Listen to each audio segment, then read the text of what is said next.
Dr. Garima Sachi welcome you all in my YouTube channel. Friends, आज हम सभी rubrics के बारे में बात करते हैं, कुछ ऐसे रूब्रिक जो कि पूर्वाभास या इंट्यूशन से रिलेटेड है।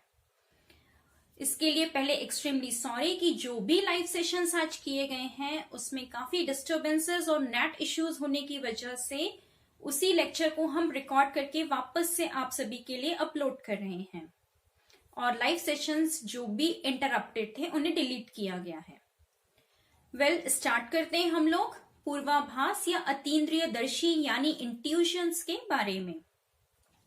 तो इंट्यूशंस जो हैं उसे हम कहते हैं क्लेयरवॉयंसी रूब्रिक की लैंग्वेज में।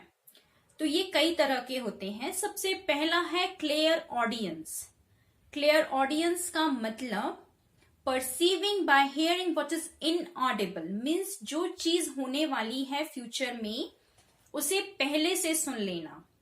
For example hearing telephone before it rings, phone बजने के पहले पर्सन को आभास हो जाना कि फोन बजने वाला है, किसका फोन आने वाला है, सब कुछ उसे पता चल जाता है।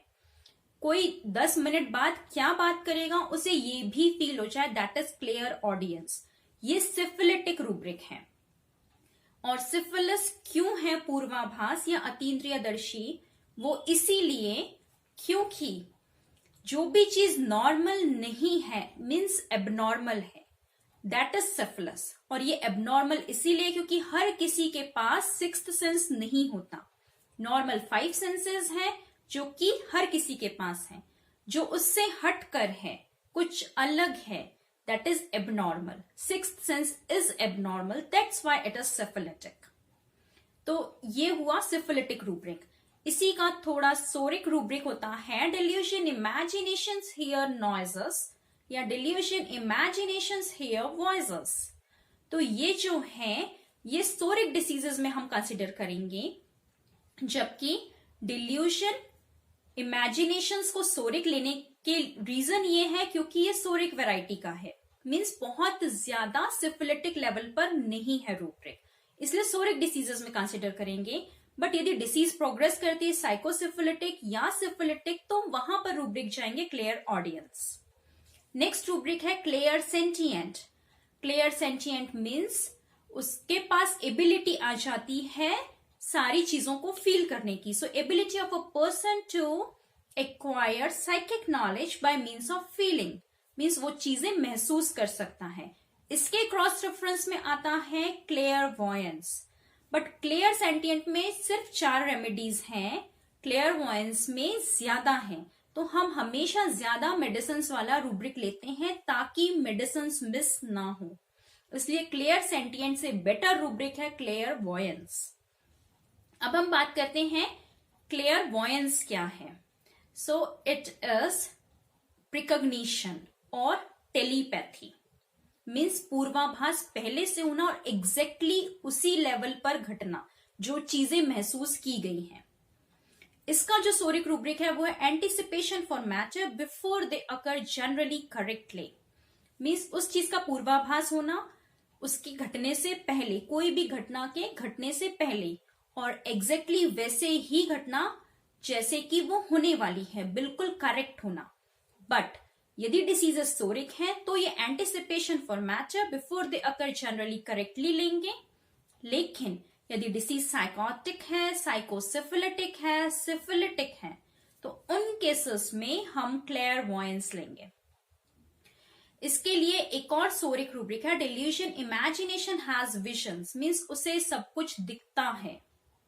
एक पेशेंट है हमारे जिनका ये रूब्रिक लिया गया क्लेयरवॉयंस, उनका इंसिडेंस बताते हैं। उन्हें ये फील होता था कि उनके साथ फ्यूचर में क्या होगा, तो उन्होंने एक मूवी टाइप पूरी अपनी स्टोरी देख रखी थी कि फ्यूचर में क्या होगा, शादी कब होगी, कितने बजे होगी, किससे होगी, कितने बच्चे होंगे, उन बच्चों को क्या क्या बीमारी होगी, उनकी स्कूलिंग, उनका एजुकेशन, उनका ग्रेजुएशन, उनका जॉब, सब कुछ उन्होंने देख रखा था।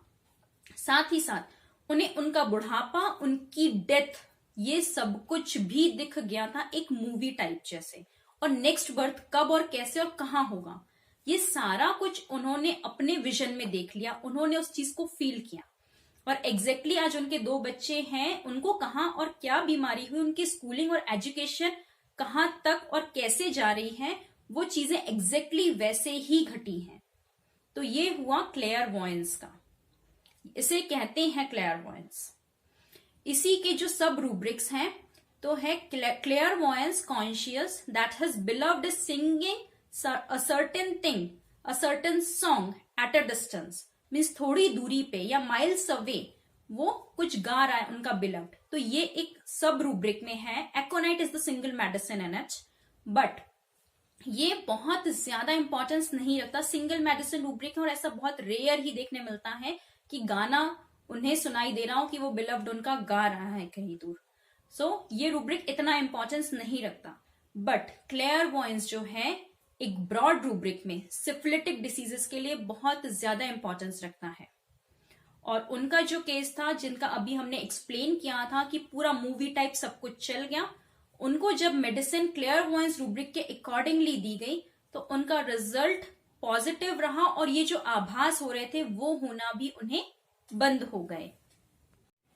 इसी क्लेयरवॉयंस के सब रूब्रिक की सीरीज में हम बात करते हैं। एक रूब्रिक है clairvoyance set that knows all that is going around at home, मतलब घर में जो कुछ भी घटना घटने वाली है वो उन्हें पहले से पता चल जाती है। बट इसमें मेडिसिन है वेरेट्रम वेरिडी, सिंगल मेडिसिन रूब्रिक है, again it is not of that much importance. Next rubric है क्लेयरवॉयंस knows where our nurses and doctors are acquaintances if at a distance, means थोड़ी दूरी के उसे डॉक्टर और नर्स का पता होता है, वो जान जाता है, उसे जानकारी होती है कि उसके आसपास के एरिया में डॉक्टर और नर्स कहाँ हैं। स्टिल ये भी बहुत ज्यादा इंपॉर्टेंस नहीं रखता, लाइस इन मेडिसिन है। नेक्स्ट है क्लेयरवॉयंस रीड्स अदर्स माइंड, मतलब दूसरों का दिमाग पढ़ लेना। ये एक पावर जैसा ही है, बट इसकी जो मेडिसिन है वो बहुत रेयर मेडिसिन है, इसीलिए ये रूब्रिक भी ज्यादा इंपॉर्टेंस नहीं रखता। नेक्स्ट है knows who is on telephone, phone पे कौन बात कर रहा है उसे ये भी पता चल जाता है।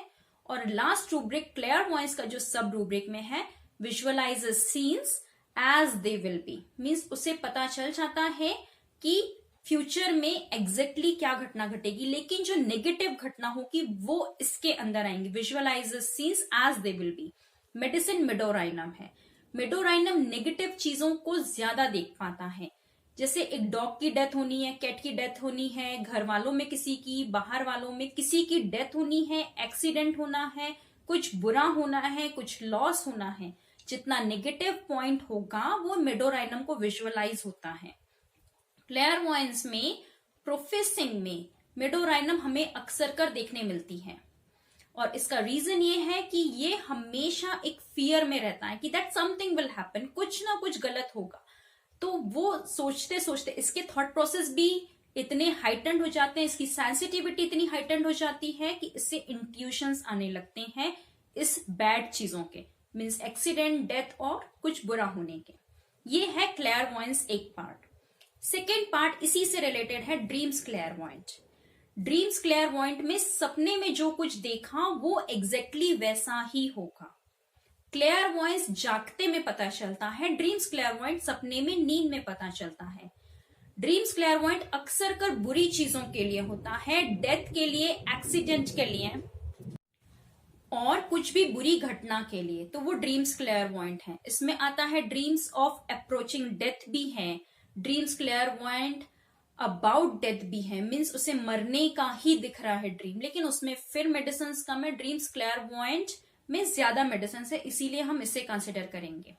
और एक है dreams clairvoyant solving important questions of the day, means जो कुछ भी घटनाएं दिन भर में हो रही हैं, जो प्रॉब्लम्स हमारे सामने आ रही हैं, जिसे हम फेस कर रहे हैं, उन प्रॉब्लम्स के हमें सोल्यूशंस नहीं मिल रहे हैं, हम सोच भी रहे हैं, बट वो सोचते सोचते सो जाना और सपने में हर प्रॉब्लम का सोल्यूशन मिल जाना कि हम किस काम को कैसे मैनेज करें, फ्यूचर हम कैसे अपना डिसाइड करें, सारे जो भी हमारे दिन भर के क्वेश्चन है वो रात में सपने में सॉल्व हो जाएं, तो उसके लिए मेडिसिन है एकोनाइट। तो dreams clairvoyant solving important questions of the day, तो ये 3 रूब्रिक ड्रीम्स क्लेयरवॉयंट में आते हैं।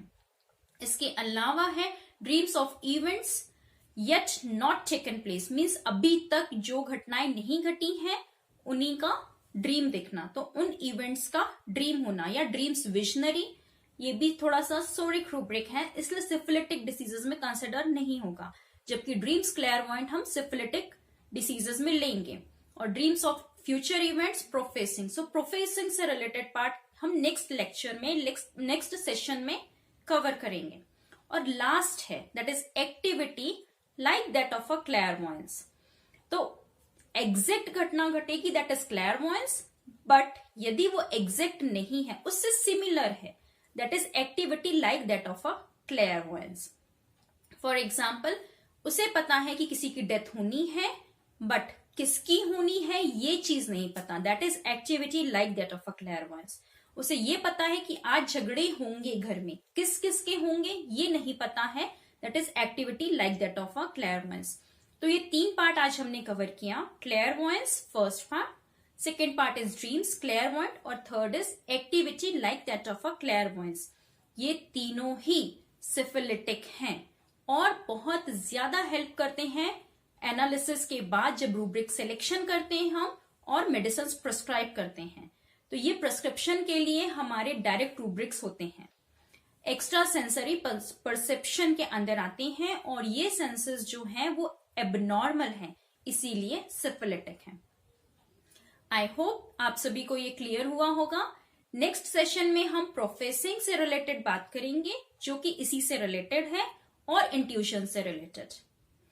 हैप्पी न्यू ईयर सभी को एडवांस में और merry Christmas. Stay connected to stay healthy. Thank you.